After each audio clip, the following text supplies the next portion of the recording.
Hi again. So in the last video we talked a little bit about how your brain stores and retrieves vocabulary, which of course you need to be fluent. And we looked at how to store vocabulary in a rich way, and then how to use spaced repetition to practice recalling the vocabulary so that your brain stores it better. Today we're going to look a little bit at vocabulary retrieval and language retrieval from your brain. So I think you've probably realized that your passive vocabulary is a lot bigger than your active vocabulary. So you may recognize double the amount of words that you can actually use. I find this very frustrating when I'm trying to speak Turkish, for example, because when I listen to Turkish, I understand most of it, but when I come to speak, my brain just cannot find those words. And why is that? Because I have not practiced retrieving those words. Basically, you need to practice speaking so that your brain knows how to get the language from somewhere here to here more quickly.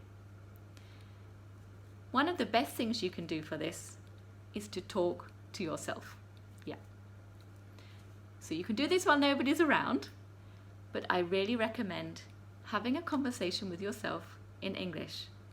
Or if there's something you know you're going to need to say in English, practice it over and over again so it becomes automatic.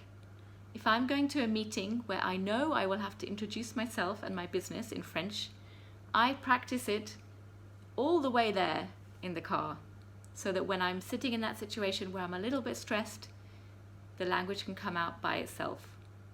So this is something you can do at home every day.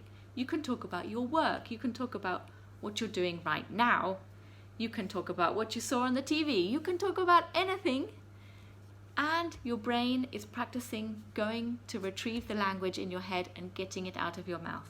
The more you do it, the better you'll be. If you can speak to somebody in English, that's great, but you don't need to. You can speak to yourself, and that works very well. Now I'm going to continue talking about this in the next video, where we'll talk about another way of practicing and being able to speak more easily.